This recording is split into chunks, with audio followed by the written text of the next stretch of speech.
There we go. Well, Joel again. This is Buck Benny speaking. We are here to talk about In Search of, and I have my friend Bob and my friend Matt together. And Matt's first time back in, it seems like a number of weeks, so it's exciting. I mean, I've had people email me, "Where's Matt?" And then I've gotten letters. I had a Pony Express came and delivered something that says that they missed Matt, and then I've had some Morse code sent my way. So a pigeon arrived with a little thing, and I unrolled it and it said, "Where's Matt? Where's Matt?" So Matt is back, and actually most of them said, "Where's not Jim?" But it's the same thing as Matt, so it's all good. Anyway, so today's episode is Atlantis, and I was excited to see it was Atlantis. But then much of the episode, we were back to the things that supposedly the astronauts from other planets had come and left here, but now it's the people from Atlantis have apparently left these things. So I guess it just depends on how you look at it. So nice that they could use this footage, the underwater footage of the white stone things again. I think that's the seventh time we've seen it, with at least 4 different explanations of why they're there.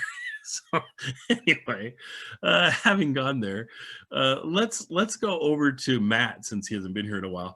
Matt, what did you think about the Atlantis episode, and did anything stand out to you? Well, I enjoyed this one because Atlantis, for my best friend and I growing up, was kind of an obsession. Mm-hmm. Of all the In Search of things, Bigfoot was pretty cool, aliens were pretty cool, but Atlantis was probably the biggest kind of like mystery obsession thing that we had. So Atlantis kind of rocked your world.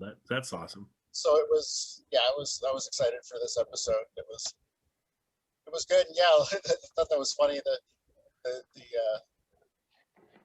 Some of that same footage just keeps recurring over and over again. Like you said, you've got the mystery road, or is it the top of a building, or what have you. But, and the Easter Island stuff again. You see those things show up over and over again.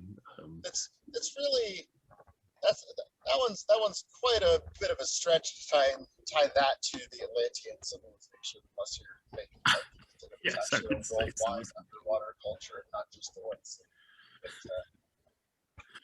They don't seem to mind a bit of logical stretching. So, and I do want to say, so the biggest thing I noticed in this episode is that they seem to have given up on any sort of healthy skepticism whatsoever. Because, like, the concluding line of this episode, Nimoy says something about, it's not speculation, it's history or something. Oh. They really just kind of gave up on the healthy skepticism and leaned into, oh yeah, this definitely happened. Right. And I've heard recently, and I will try and find it for this episode. I will try, before we play the episode, I'll play a little piece of Nimoy talking about In Search of, from decades and decades later. This is probably just a few years before his passing, that he's talking about In Search of, and when he talks about it, it's just interesting to get his insights into how they filmed it, how they do like 5 episodes at a time. I think maybe at the very beginning he might have prompted them to maybe not push the bounds as much, or maybe he'd said something to the effect of, well, we've got to make it seem like this is possible, but not to totally dive into it. But I think they realized he'll read whatever we put in front of him. So at this point, they're just going, oh yeah, it's real, it's history, it's what it is. And so it's interesting to get his insights into it. Bob, what did you think of the episode? Yeah, I liked it. They're also still doing it.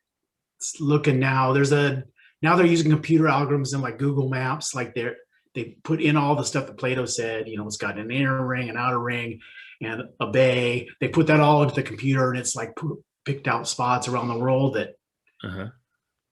try to meet the criteria. So Right. they're still like looking for whatever this, this place was, even now. So it was interesting, and I think Santorini is one of them that closely fits I think they listed that in this episode. Mm-hmm. But I did, yes, they showed the Bimini Wall again. It's nice and cheap to reuse your footage over and over. Well, and when they see like a diver in there with it, and you're going, I wonder if that guy gets paid every time he's shown on these different episodes. I doubt it. I think he got paid once and never again. Does this guy get residuals? Yes, exactly. Yeah. He gets a check for 11 cents every time they read it. You don't even know who he is. I don't know if I didn't check the credits to see if they listed the. Yeah, I doubt it. And then Nimoy's costumer, whoever puts together his outfits, is just great. What color turtleneck should we use this week? And what tweed jacket should we put him in? There we go. All right, they got it. But I always think it's fun seeing Nimoy on camera each time, and it's interesting now because now that I know they filmed like 5 of them in the same day, I'm like, okay, let me see if he's wearing the same outfit that he was wearing the other time or not, or whatever. But I don't know. They could have easily just had a box full of turtlenecks and a bunch of jackets, coats, and he could change jackets and turtlenecks throughout as they're driving across the city, so that it looks like they're filmed at different times. I don't know if they went to that efforts or not. We shall see. I'll kind of pay attention. Though I will say his turtlenecks, he seems to wear that white turtleneck a whole lot, and that's what he had in this episode. So anyway, I thought it was interesting. I thought I learned more about Atlantis, which was cool. I don't know that much about Atlantis, but I know a little bit. I know that Aquaman lives there. And I don't understand, why is it so hard to find something? Can't they just ask Aquaman in the next film, where is Atlantis, and he could like show us? But anyway, that's besides. That's secret. Yeah, it's secret.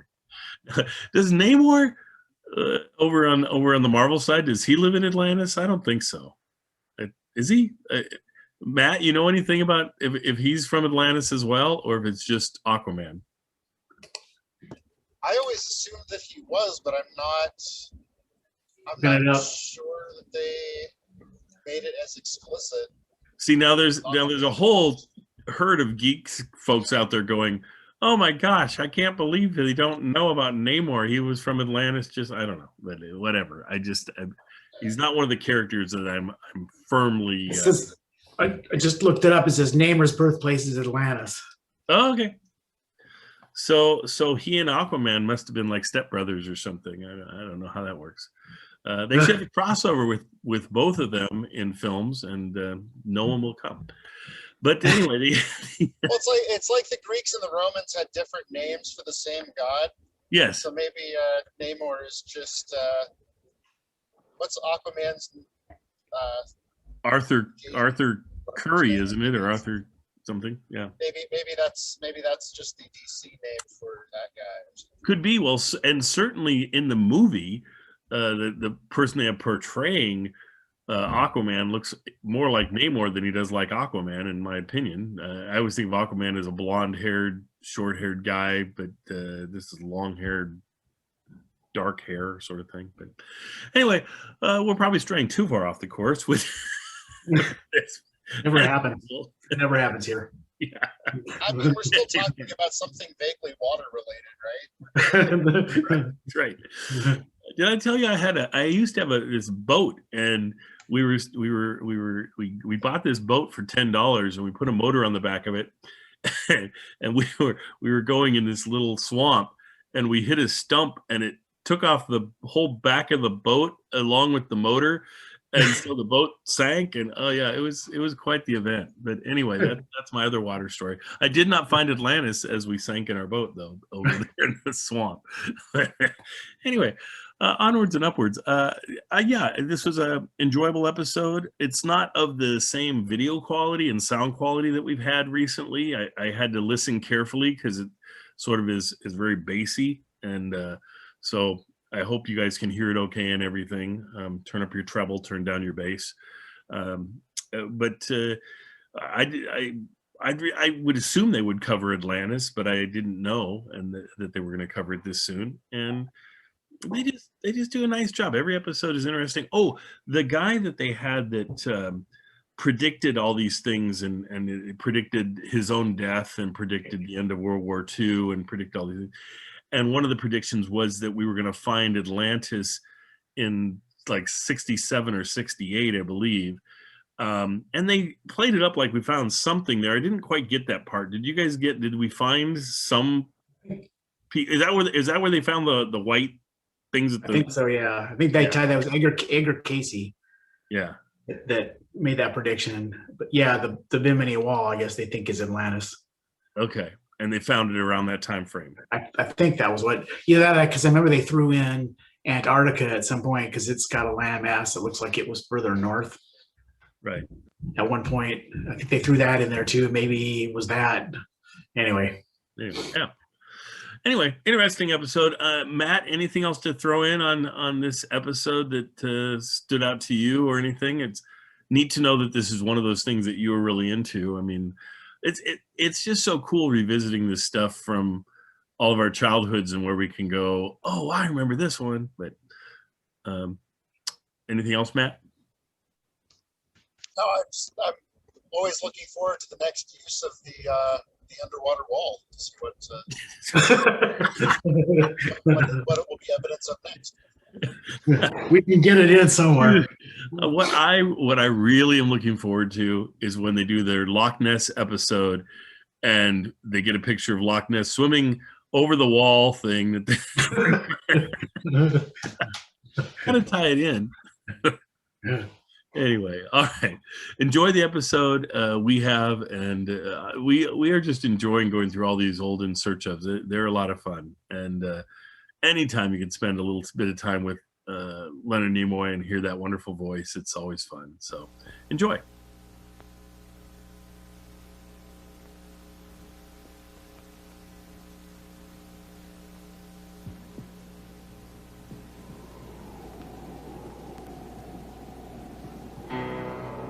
On a mysterious pinpoint in the Pacific Ocean called Easter Island, a gathering of stone giants guards the shore.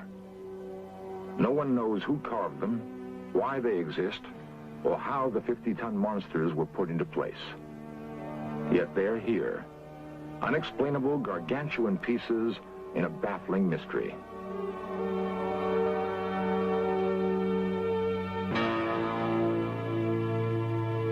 In the jungles of Central America, colossal stone heads were discovered 80 miles from where they were originally carved. Weighing 100 tons, there is no clue as to how they were transported through dense swamp, nor do we know who moved them to this remote jungle. Long before the Egyptians built the pyramids, someone constructed a vast stone city atop a peak in the Andes. The ruins stand empty and silent. Each carving is a disconnected figure from the past, yet some common origin might join them together. The earth itself bears the portraits of still other giants scratched onto a plateau in California 10,000 years ago. Others were etched with precision into an English hillside long before the building of Stonehenge. The tools to carve and move the giants indicate an advanced technology. There is a place where the knowledge and skills to create the giants may be found: the kingdom of Atlantis. Never before have explorers been so close to finding Atlantis. Never have we possessed as many clues, nor have we been able to bring the detection equipment of modern science to the search. Until now. The broken column may be all that remains of an entire civilization, blasted apart by an incredible explosion. Atlantis.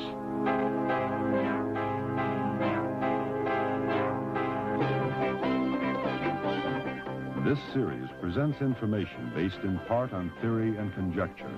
The producer's purpose is to suggest some possible explanation, but not necessarily the only ones, to the mysteries we will examine.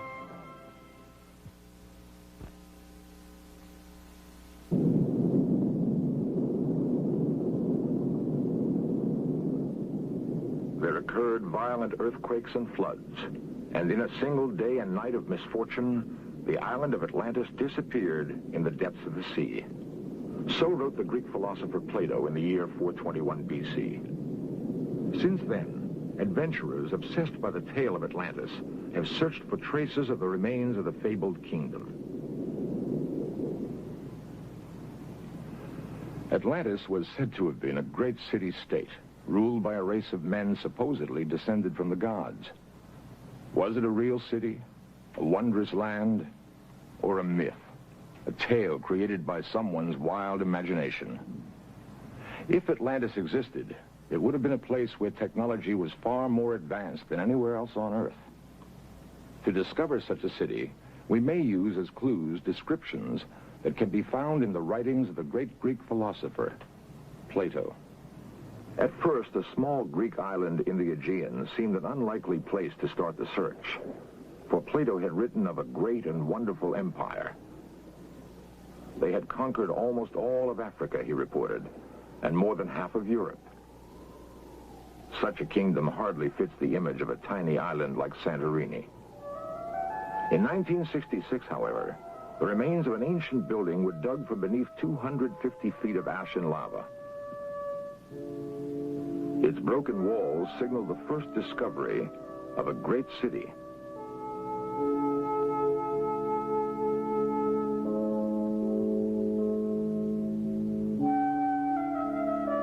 Today, only small villages cling to the Santorini mountainsides. But the island was once a large, circular landmass. 3,500 years ago, it was shattered by an incredible volcanic explosion. All that remains is a thin crescent of mountain and a sullen, smoldering volcano that erupts at least twice a century. The volcano that destroyed the island Plato knew as Thera may also have hidden all evidence of Atlantis. In many ways, the ruins are like those found elsewhere in the Aegean, reminiscent of the Minoan civilization. Then, reading Plato and viewing the broken walls and shattered pots, a sudden, chilling discovery is made. These ruins fit Plato's description of Atlantis with an uncanny accuracy. They constructed buildings about them and planted suitable trees, wrote Plato.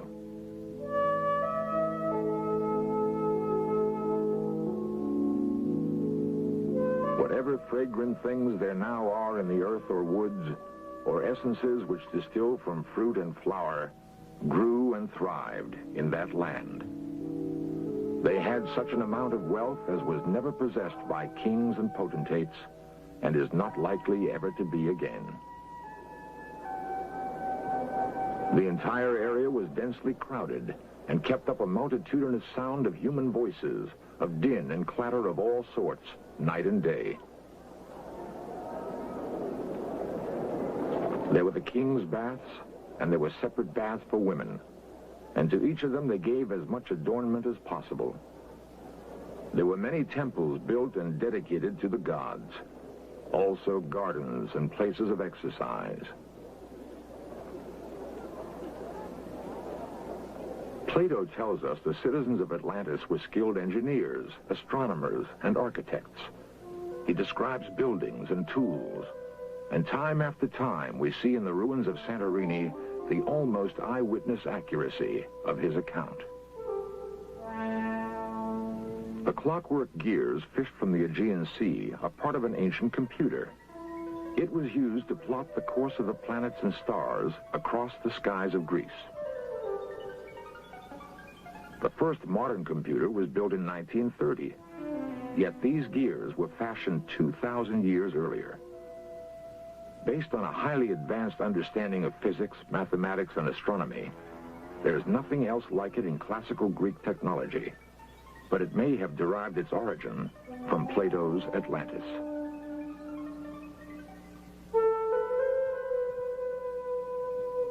The ruins on Santorini match Plato's description, but one piece of the puzzle refuses to fall into place. Despite the opinion of some experts that here indeed are the remains of Atlantis, Plato himself seems to suggest it lies elsewhere. We must search, he tells us, beyond the Pillars of Hercules. The Pillars of Hercules are today known as the Rock of Gibraltar. Therefore, Santorini, an island in the Aegean east of Gibraltar, could not be Atlantis. It must lie to the west, in the Atlantic Ocean. In a moment, we shall continue our search for Atlantis beneath the oceans, thousands of miles from Plato's ancient Greece.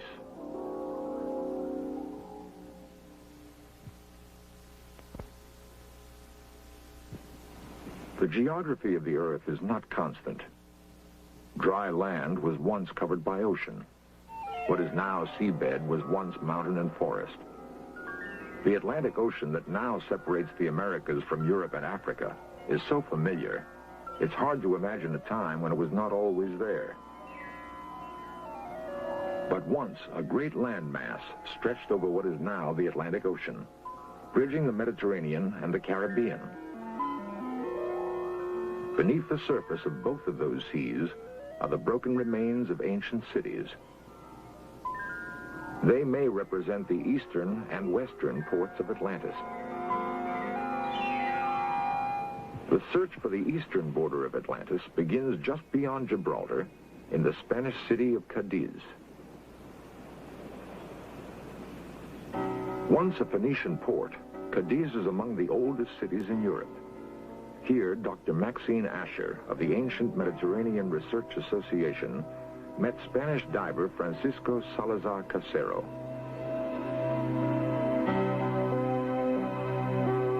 Two and a half miles offshore and 95 feet deep on the continental shelf, Casero found an ancient amphora. It had lain among the ruins of a city, older, he said, than any of the Greek and Phoenician remains in the area.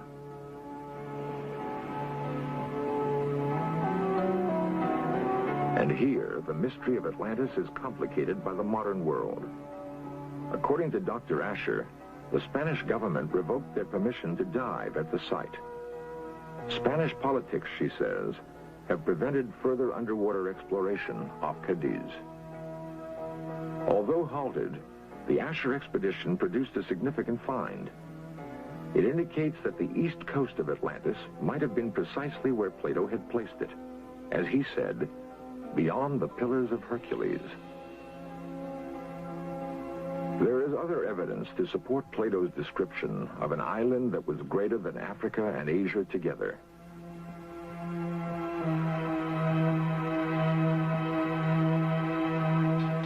Ancient maps have led geographers to explore the possibility that the Antarctic slowly drifted south in the wake of a massive upheaval.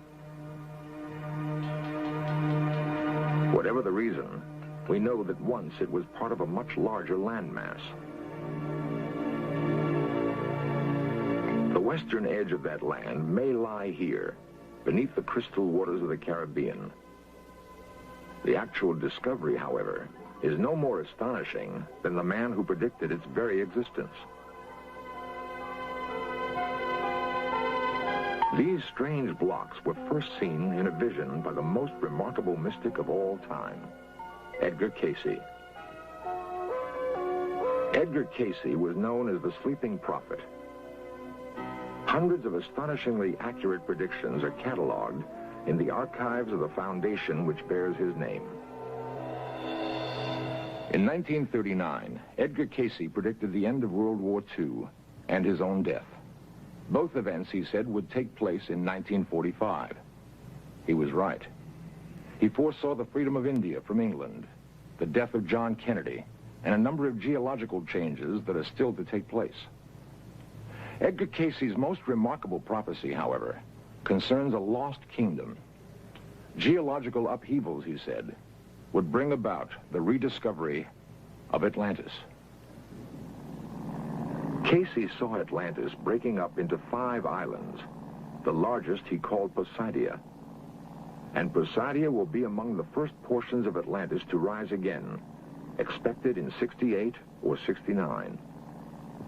That prediction was made in 1940. In 1967, a pilot flying over the Bahamas sighted a rectangular structure beneath the crystal clear waters. It was precisely where Casey had said Atlantis would be, under the slime of ages of seawater, near what is known as Bimini, off the coast of Florida. And here they lie, huge white blocks chiseled with incredible precision and covering a large area of ocean bottom. No one knows how they got here 35 feet beneath the sea off the coast of Bimini. But here they are found. 2 possible explanations exist. 1, the stones are the remains of a network of paved roads. 2, they are the tops of huge stone walls that once enclosed the palaces of Atlantis.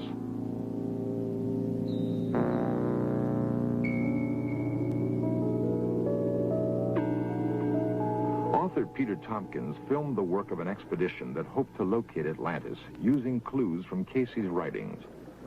Aboard were Count Pino Turola, an Italian archaeologist, underwater explorer Dmitry Rebekov, and archaeologist Dr. David Zink. This expedition was to produce one of the most startling finds ever made in the search for Atlantis. Beyond the giant blocks, the divers discovered the remains of several ships. One had gone down in the year 1830. Beneath it lay the fragments of still another ship, one that had sailed the seas more than 3,000 years ago. Not a ship of Atlantis, certainly, but according to Yale's Dr. J. Manson Valentine, a voyager from Phoenicia. The Phoenicians were the greatest sea traders of ancient times. Their ships called at every port in the known world. Could it be that Phoenician traders came more than 5,000 miles from the site of classical Mediterranean civilization to deal with a rich and fabled kingdom?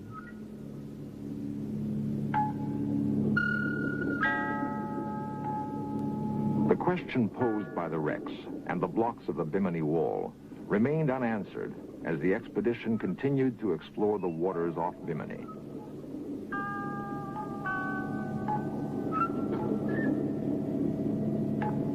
South of the wall, Pino Turola, a leading underwater explorer, discovered 4 marble columns.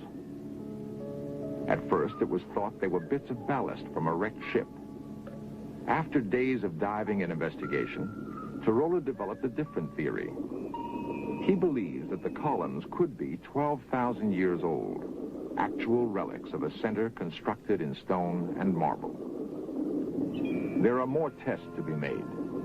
Geologic dating of these and the expedition's other finds could confirm the explorers' theory that here is Atlantis. Here is the fabled world.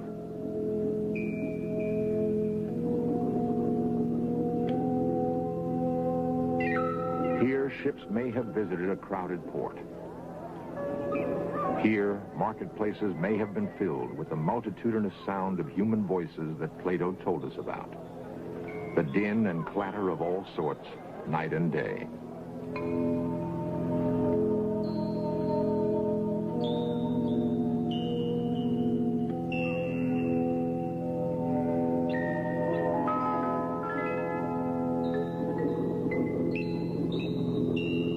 The broken columns may be all that remains of an entire civilization blasted apart by an incredible explosion.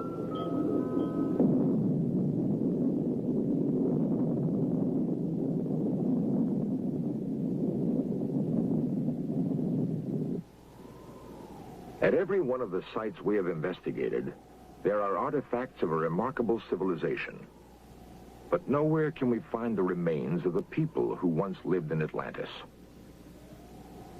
Plato may have explained it when he said the people of Atlantis were warned of impending disaster, and they fled. No one has ever investigated this aspect of Plato's account. But if it is correct, the clues to where the Atlanteans went next may be contained in the giant megaliths that guard the lonely outposts of the world. At Easter Island, atop the Andes at Tiahuanaco, in the jungles of Central America at La Venta, we can find the final clues to the mystery. These monoliths may tell us where the refugees, the engineers, astronomers, and architects fled, carrying the technology and culture of Atlantis. If so, we can begin to understand why the great cultures of the past bear such striking similarities. Egypt, one of the greatest of ancient civilizations, is symbolized by its pyramids. So too does the pyramid mark the ruins of this highly advanced Mayan society. There are other similarities. The Egyptian temple of Amen-Ra at Karnak is aligned with the sun. Only at the time of the summer solstice, the sun strikes the central chamber of the temple, known to the ancient Egyptians as the high room of the sun. 8,000 miles away, in the remote peaks of the Andes, the Inca marked the seasonal solstices with this monument. Using almost the same words as the Egyptians, they called it the hitching post of the sun. Perhaps the most remarkable record of the exodus from Atlantis is preserved in the 1,500-year-old pottery of a Peruvian tribe called the Mochica. In their vases and utensils, they depicted Orientals and Negroes, Arabs, Indians, Egyptians, and Greeks, people who might have been known to each other in Atlantis.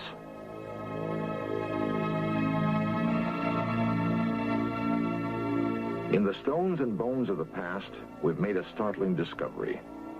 There's a common origin for many widely dispersed ancient civilizations. In the tombs of Peru, we see similarities with other cultures, with the Mayans, with the Egyptians.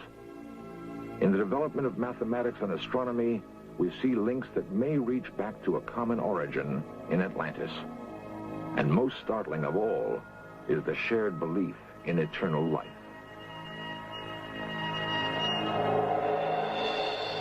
In fragrant linen, buried amidst the treasures of their world, they seek the hereafter, guided by their ancestral traditions.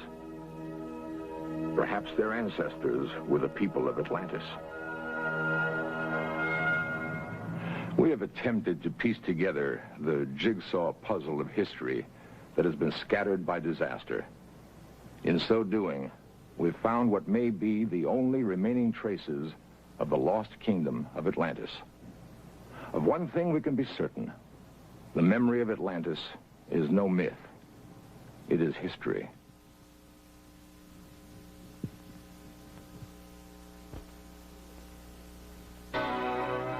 The tale of Atlantis was first told by the priests of Egypt to a Greek poet named Solon. They assured him that the original archive containing the tale of Atlantis still existed. That was 3,000 years ago. In one of his last prophecies, Edgar Cayce said that the archives of Atlantis would one day be revealed in Egypt.